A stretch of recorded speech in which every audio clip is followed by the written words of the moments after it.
Ladies and gentlemen, welcome back to the channel. My name is Matthew. We just got the final, full official trailer for The Mandalorian and Grogu. Lucasfilm released a fun little video at the Super Bowl. People were not very pleased with it. So let's see if they redeem themselves. Oh, hell yes. The music, man. Return to the big screen, man. Never touch the buttons. Razor Crest is back. I can use some information. Whoa, for this price, I'll tell you whatever you want. I'm looking for a hut. Close for the night. Thank you. Rada? Gangsters. Oh. War criminals. Long live the Empire. Shadow Council. We'll take out every bad guy in your deck of cards. Let's go. Let's go, man. This isn't about revenge. Yes, it is. It's about preventing another war. Oh. Strap in.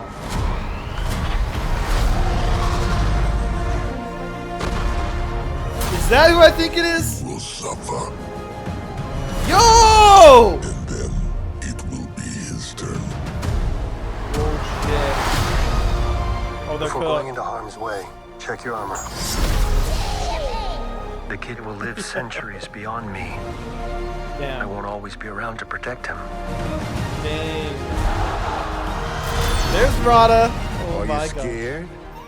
You should be. What? Do we run? What? Or do we Zeb! fight? I like Yo! this kid.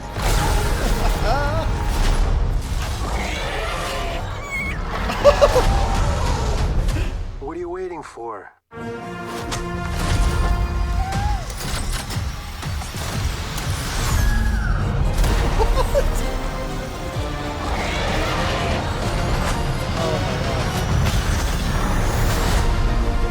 What?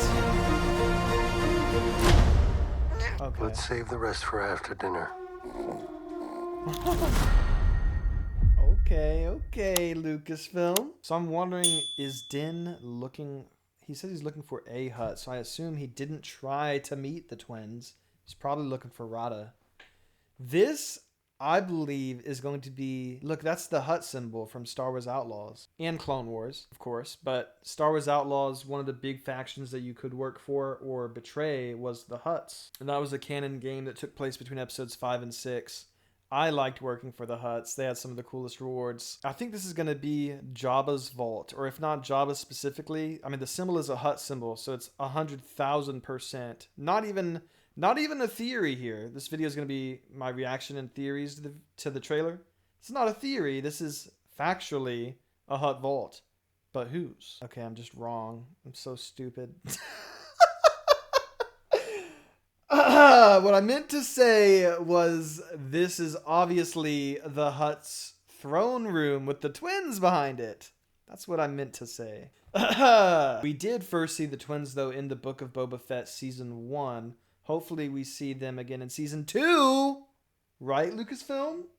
Right? But the twins, as a peace offering, gave Boba Fett a baby Rancor for Boba to imprint on, because the first person, this added it to canon, the first person a Rancor ever sees, they imprint on it. So that's how Boba, in the finale of his first season, got to have that Rancor with him. Maybe we'll get to see Temuera Morrison back playing Boba in this. That'd be a pretty nice surprise. This is also an Ardenian species we first saw in Solo as well. We also see a super battle droid repurposed, kind of like Jedi Survivor, where Ravis and DAGAN GERA had that entire separatist ship. We see a repurposed battle droid here as well, all the way after episode 6, even further along in the timeline. And the droids from the Clone Wars still function after all that time. That's crazy. And here is the Shadow Council we first saw in Mando Season 3. This is one of the ones that had some talking lines in Season 3 of Mando. It does seem this is going to be following up directly on the finale of Season 3.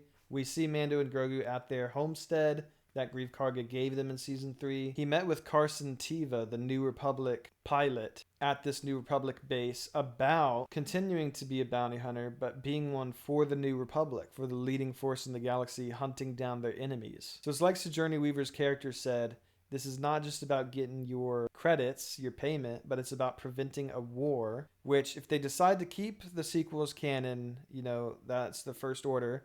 I kind of hope Ahsoka Season 2 World Between Worlds writes them out of canon so that they can actually turn a lot of the Legends comics into our revamped canon, where you can still continue on with the Skywalkers, not have the third Death Star, that kind of thing, but we shall see. We also get more shots of this New Republic base out in the Outer Rim that we got to see in Season 3 of Mando as well. I think this is going to be Nal Hutta in live action. It's the homeworld of the Hutts.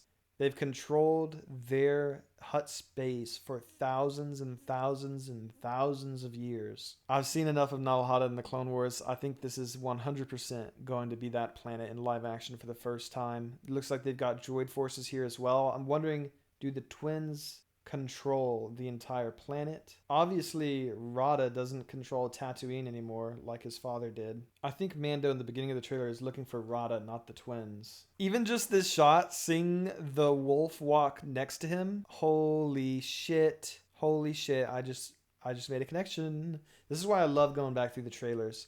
This shot alone, I immediately knew it was Imbo, and I just realized it's him sneaking up to Mando. This is what I get, y'all. I come back from work, I hold off on watching the trailer to try to make my video, and I can't speak. I'm so excited I can't even speak. He's sneaking up to Mando and Grogu's homestead. Then we also get this scene of someone ripping off the Mandalorian's helmet, and he's presented to the twins. I think Imbo really could beat Mando here and capture him and the baby, and then at this meeting with the twins, they threaten to hurt him. And then, if he doesn't give them what they want, they'll hurt Grogu as well. And then we see Mando's enraged face, like he's gonna kill them. If he kills them, what would Rada do? Or maybe Rada would want the twins dead. This is actually pretty spicy. I like this. Oh yeah, see there's another shot of Imbo walking through the rain. And then right after that, we see Grogu in the rain. Damn, they're definitely captured and brought to the twins. And even on top of that, here's a shot of the brother twin holding Mando's helmet in his hands. Oh no. Oh no. Yo, they're cooked. He's gonna execute them, dog. He's gonna execute them. We're gonna get OG Mando back. He loves Grogu, but we're gonna get the OG bounty hunter vibes back. This is what I want. Yes. This is what we need for Mando. So if Grogu's doing the whole Jedi stuff still, Luke gave him the ultimatum of choosing Yoda's lightsaber or Mando's armor. Is Grogu gonna say, nah, I'm gonna do my own thing and do both? Mandalorian Jedi? Because here he is meditating again. So something I'm confused on. The Book of Boba Fett reset everything. Like seasons 1 and 2 of Mando, I think were perfect. Season 2 led to getting Grogu to Luke to be safe. Then Book of Boba Fett, I do really like it. I like the first 3 episodes focusing on Boba as a character. And I do like the Mando episodes and the Grandmaster Luke we get to see in Book of Boba Fett. But it kind of feels like those shouldn't have been in Book of Boba Fett, if that makes sense. And I don't want to get into the whole, Star Wars fans can't be happy. I'm admitting I loved the Luke and Mando stuff we got in Book of Boba Fett. But it's like that could have been in Mando Season 4. Like we could have maybe already gotten Mando Season 4 before this movie kind of thing. And this is how it should have been, right?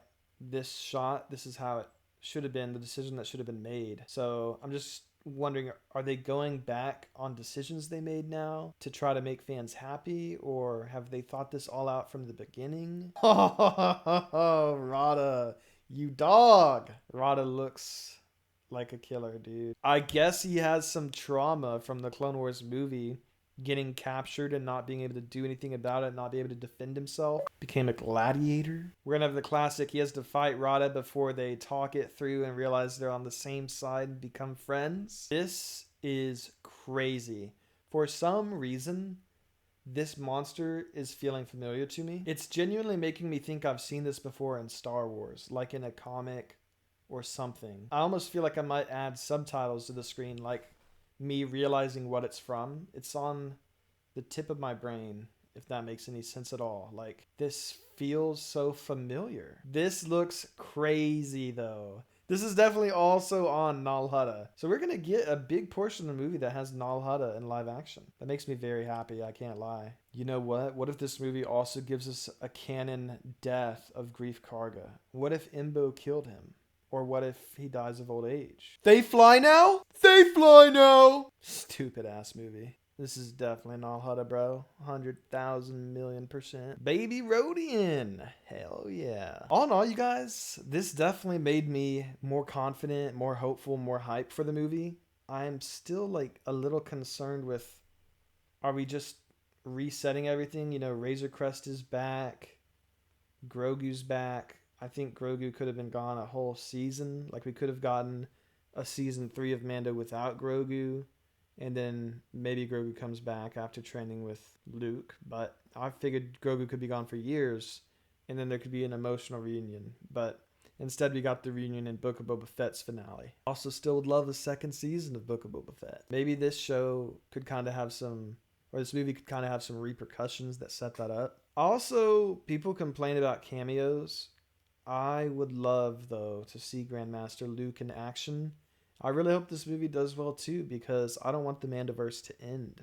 I would love it to lead to Heir to the Empire. Ahsoka name drops Heir to the Empire in the trailer talking about Thrawn for Ahsoka Season 1. I would love there to be an Heir to the Empire movie.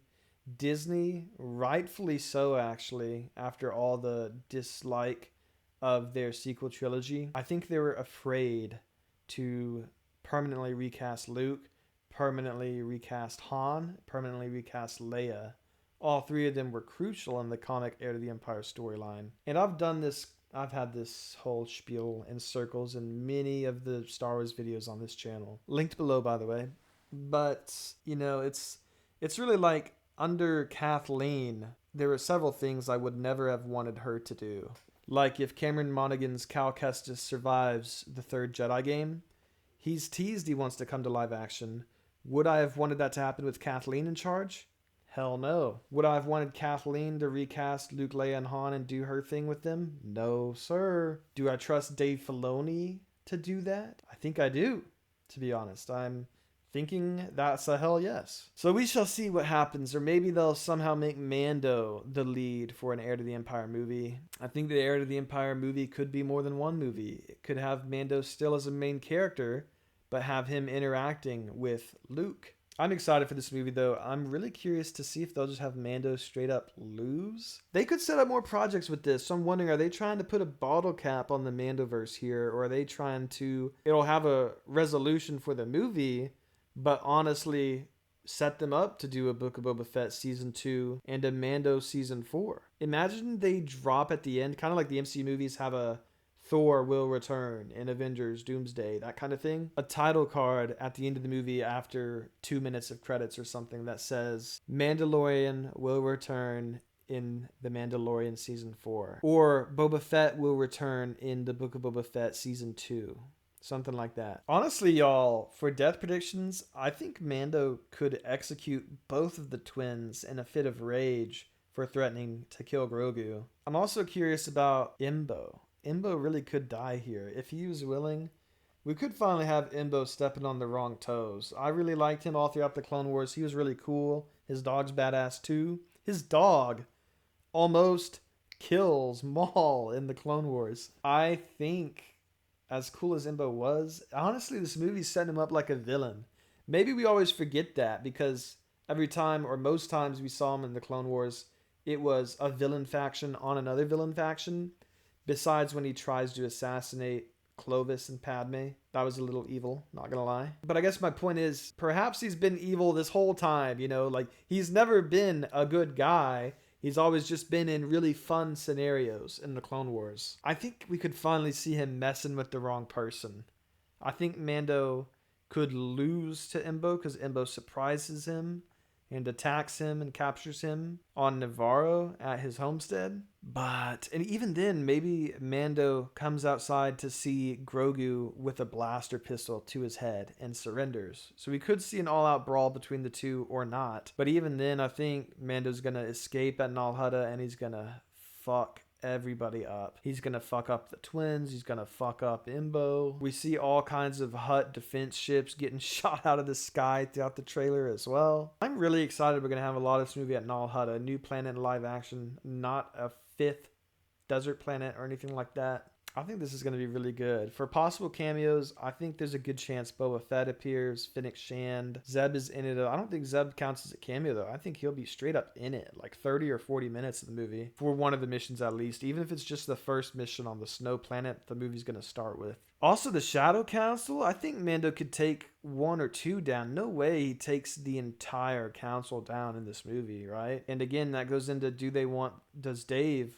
want the sequels to stay canon? I hope he doesn't, but if he chooses to work with what he's got, maybe they're, moving forward with setting that up. If so, that means the whole Shadow Council couldn't die. You know what though? Oh, you know what I just thought of? People were worried that this movie would just be another like episodic weekly adventure and the hype was not hyping, but this looks like it could have genuine consequences going forward. There is the threat there that Mando maybe is just collecting kills for the New Republic just for credits, but Sojourner Weaver's telling him, like, legitimately, if these people do not die, a war might start again. So this does seem like this movie actually does have stakes going forward for the canon timeline. With that said, what if we get a post-credit scene of Thrawn meeting with the Shadow Council and the survivors of this movie all kneeling down to him and him uniting the Shadow Council? Now, Dave Filoni, God, I can't speak today. Dave Filoni and Jon Favreau have already teased that Ahsoka Season 2 is going to be having an all-out space war between the New Republic and Thrawn. Another factor in that teaser was we'll get to see Admiral Akbar with modern technology in real life. We'll get to see Akbar doing a full-on space naval battle against Thrawn head-to-head. I think that'll be sick as hell. So I think we do stand a good chance at seeing Thrawn as a cameo in this movie as well. They could also, honestly, again, it has to do with if they're scared to do it or not. They could have Aiden Ehrenreich come back as Han Solo. Again, you guys, this did make me actually more hype. I'm a little unsure, a little uncertain of what they plan to do, but it does seem like they have actual genuine stakes for the Star Wars universe going forward. We could get a couple more seasons of MandoVerse projects after this as well. We're for sure getting the Ahsoka Season 2. I can't wait for it. I will do a review of this movie. I'll do reviews of the Ahsoka Season 2 episodes, the Maul episodes. If you want to see more Star Wars content, make sure to drop a bell, hit that like button, drop a comment if you have your own thoughts you want to share, and I will see you all in the next one. Peace out.